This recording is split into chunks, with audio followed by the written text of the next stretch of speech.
1978 Datsun 280Z with the new Fast EFI fuel injection system, and a new fuel rail and a new fuel injectors and a new regulator. So this will be just a summary of how I laid everything out and connected it. So let's start somewhere. All right, well, this would be somewhere right down in here.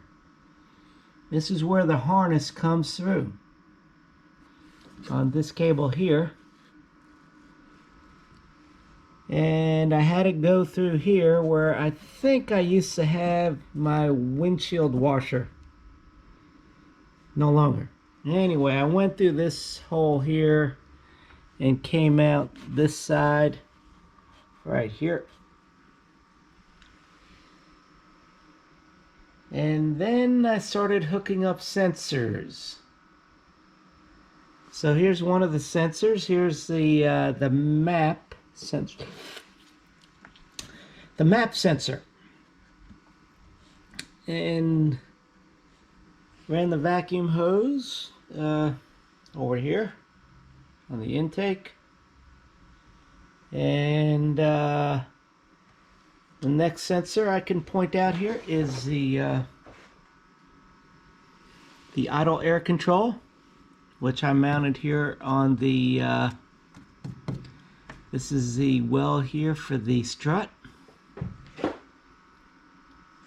and tied in the vacuum line here into the throttle body. After that, here's my throttle position sensor right here. Here's a connector, once again tied into the harness. Come over here. Now I'm showing you the air temperature sensor hooked up to the boot that goes onto the throttle body. Here's the replacement pipe right there. What else is in the vicinity here? Here's the harness. Probably can't see this. No, that's just a connector there. Okay. Well, I hid the right down here. You probably can't see it too well, but here's the RPM adapter, tach adapter. And the way that's connected here is you got your white wire going to the negative post. The yellow wire connects to the ECU harness. And then there should be a black wire, which I think I tied right here to the ground. Yeah, that's probably it. Alright, so moving on. Okay, the coolant temperature sensor, which is right up here. It's connected where the thermoton used to be connected, right here. If that's showing up, I don't know. Trying to get a good view of it, but that's where it would be. Okay, and the other sensors are just left unhooked. Here's your coolant sensor right there that was going to the old ECU right there. And then the other thing that's left hooked up for me anyway, because my temperature gauge in the car still works, is the yellow wire there going to this upper gauge. That goes your temperature gauge. That's left hooked up. Alright, so anyway, that covers most of the sensors here, I believe. Don't recall what else I may have missed here. Here's where I clamp down the harness. And here's the 19-pound fuel injectors that I got from Z Car Depot.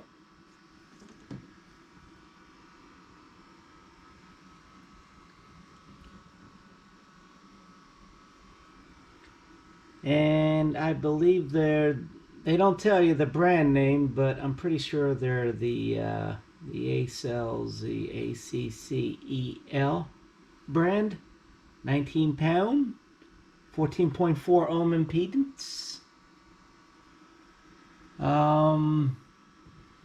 The fuel rail supplied by Z-Car Depot. That's the way I've got it mounted on there. There's only 2 actual mounting bolts that force it. Oh, yeah, there's some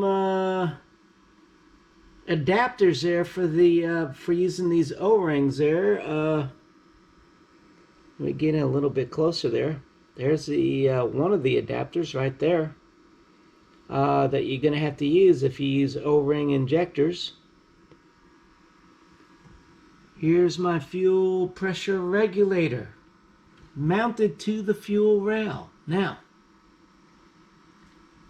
initially, Z-Car Depot provided me with a fuel pressure regulator, but that proved to be defective. So I went with the Aeromotive, and it's 100% effective. So now let's cover the vacuum lines. Okay, so here's a vacuum line that goes to the map sensor over here. And here is the vacuum line that's black that travels here and goes up here to the fuel pressure regulator.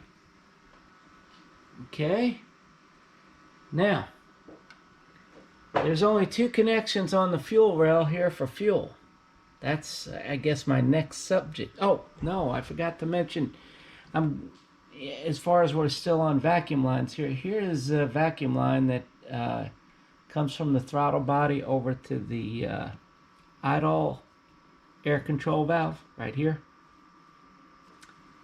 And I did pull out the cold start valve and put a plate over that because it was kind of in the way. Otherwise, if it's not in your way, you can always leave it in there and just disconnect the hose. Anyway, moving on to the fuel line here.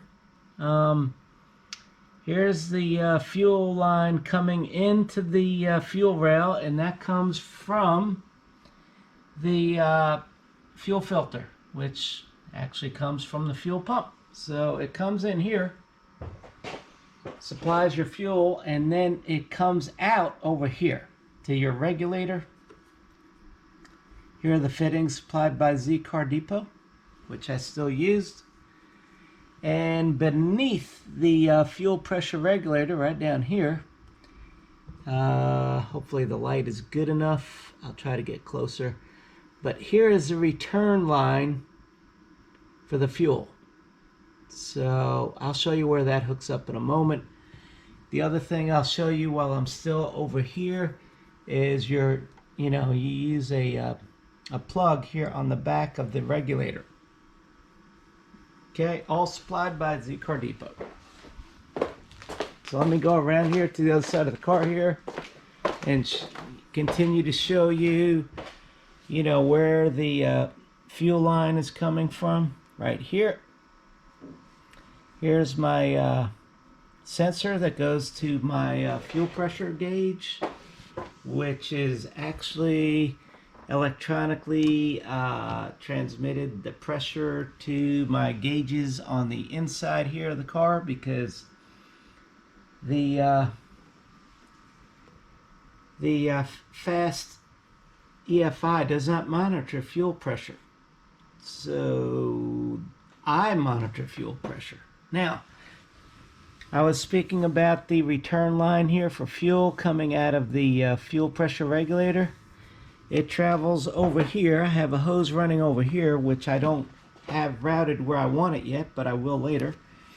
And this is where the return is, right down in there. I don't know what that looks like from here, but that's where the return line is going back to the fuel tank. Let's see, what else can we cover here while we're still here? Oh yeah, there is a gauge port here on this Aeromotive fuel pressure regulator.